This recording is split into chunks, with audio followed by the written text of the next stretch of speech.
What Hey, do we know about the theory of constraint?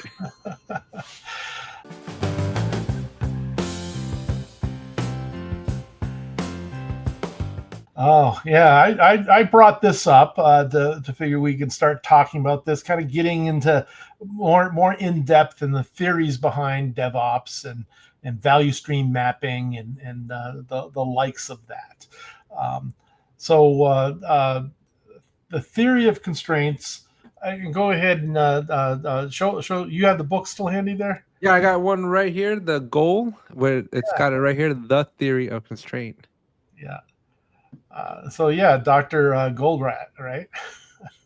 That's what it says on the cover here. Yep. Yeah. Eliyahu Goldratt Oh, I won't even try to pronounce his first name. with Jeff Cox. Yeah. So this was a book that came out in the I believe the late '60s, and it pretty much lays down the theory that any system. 84. 84. That's first edition. Is 84. Okay. So some of his works date further back, but 84 is still, Relevant enough? yeah, relevant enough. Yeah. But he wasn't necessarily writing directly about software, but software is a system. So it works with software development and the SDLC. But basically, it states that any system is only as strong as the weakest link. So if you envision a chain, and how much can that chain pull or produce, it can only produce as much as the weakest link in that chain can do. So if you're trying to improve a system, you want to look for those weak links and improve those first. And it further goes to say, if you're just looking to improve processes that can be improved, you can hurt the system by improving the wrong process. So this is making sense than why I have this book. That I have not yet read. Are you going to explain that you have all these books that I'm referencing, but you haven't read them? Well, I haven't. But so this is part of my master's coursework. So this was a required book for one of my courses, but the course was on lean, just lean.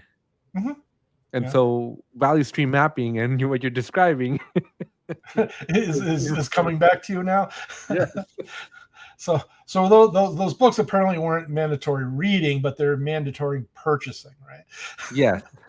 And given that the Boeing company paid my $50,000 master's, I happily got every book I needed. Bought all the books that every book, all the optional ones too. So it's definitely worth a read.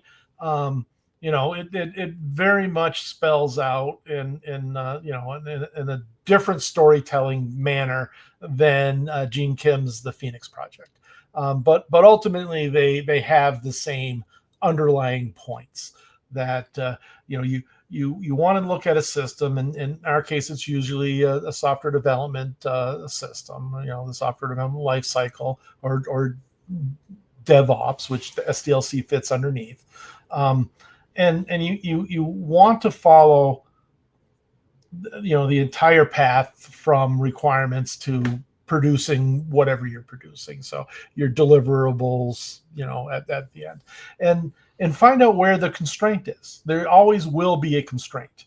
Right. And if you want to improve the entire system, you want to improve the correct constraints, and not just the ones that are easy to improve. Correct. Because you might make the whole system just collapse if you.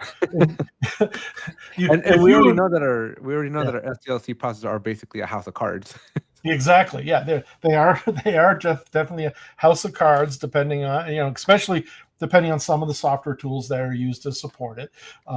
Some are better than others, but none of them are perfect. And if you start improving the CI portion without improving the deliverable or your operation, well, then you end up burying operations. They just can't keep up with the churn, and then the whole system just crumbles. Yeah, and just in case you've never heard of a constraint, right? So you can think of a constraint as the bottleneck. there's the part where a lot of work has to basically come not to a halt, but maybe drastically slow down so that it can get through that narrow little part of the system that isn't at the same throughput as the rest of your processes and stuff like that.